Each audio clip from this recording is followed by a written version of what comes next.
iQOO 11 yang secara resmi dirilis di Indonesia pada 8 Desember 2022. Perangkat ini merupakan produk pertama yang dibawa ke tanah air oleh subbrand Vivo tersebut. iQOO 11 masuk ke dalam kategori perangkat kelas atas sebagai ponsel flagship atau produk andalan dari perusahaan.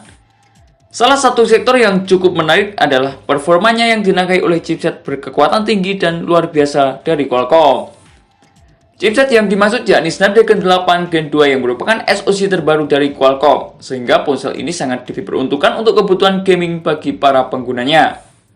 Tidak hanya itu saja, smartphone juga mempunyai beberapa keunggulan lainnya.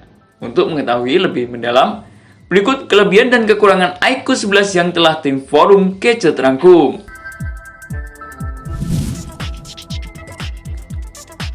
Kelebihan yang pertama adalah performa kelas atas. Perangkat ini menawarkan performa berkecepatan tinggi dengan chipset Snapdragon 8 Gen 2. Perusahaan juga mengklaim bahwa iQOO 11 menjadi yang pertama memakainya untuk pasar Indonesia. Sebagai ponsel gaming, ia dibekali dengan berbagai fitur yang mendukung seperti V2 Chip. V2 Chip dapat berguna untuk mendukung game frame interpolation, sehingga perangkat dapat menjalankan game dengan frame rate tinggi dan konsumsi daya yang rendah. Kelebihan yang kedua adalah layar mumpuni.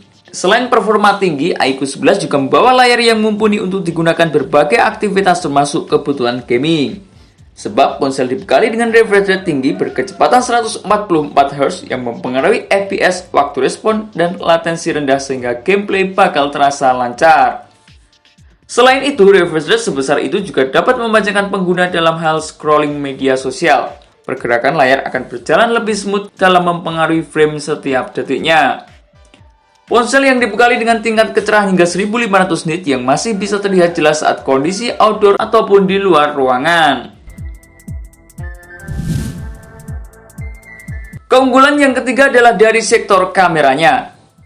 Perangkat mengusung sistem pengaturan 3 buah kamera di bagian belakang yang terdiri dari lensa wide 50 megapiksel dengan Optical Image Stabilization atau OIS, lensa telefoto 12 megapiksel serta lensa ultrawide 8 megapiksel. Fitur OIS atau Optical Image Stabilization adalah teknologi stabilizer untuk mencegah goncangan saat memotret ataupun merekam video. Hal tersebut juga untuk mencegah terjadinya blur sehingga ponsel mampu menghasilkan gambar dengan lebih detail dan juga tajam.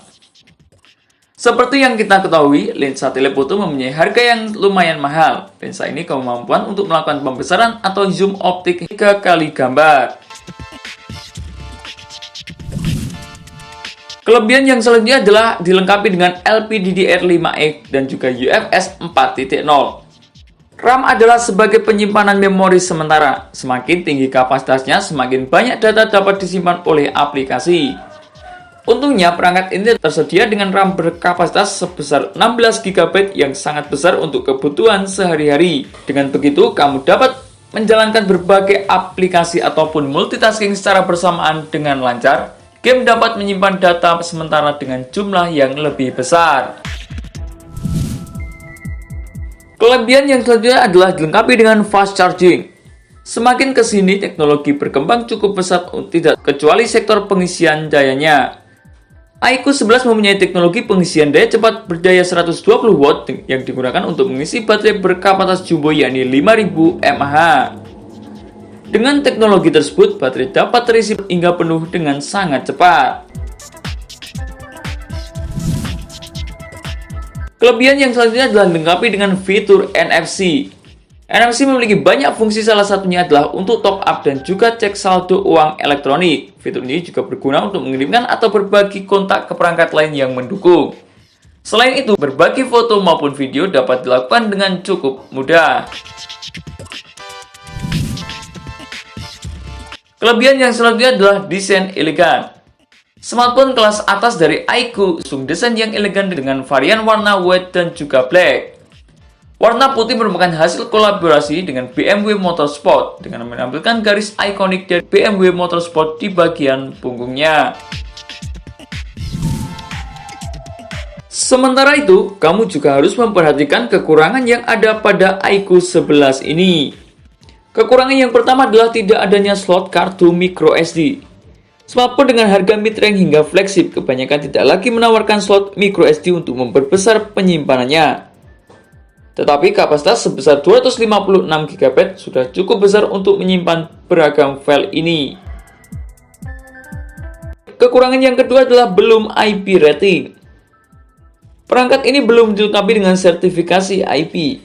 IP rating merupakan suatu tingkatan perlindungan dari elemen atau material-material yang bisa masuk ke sebuah benda elektronik. Padahal, beberapa kompetitornya sudah dibekali dengan IP rating 67, 68, dan juga lain sebagainya.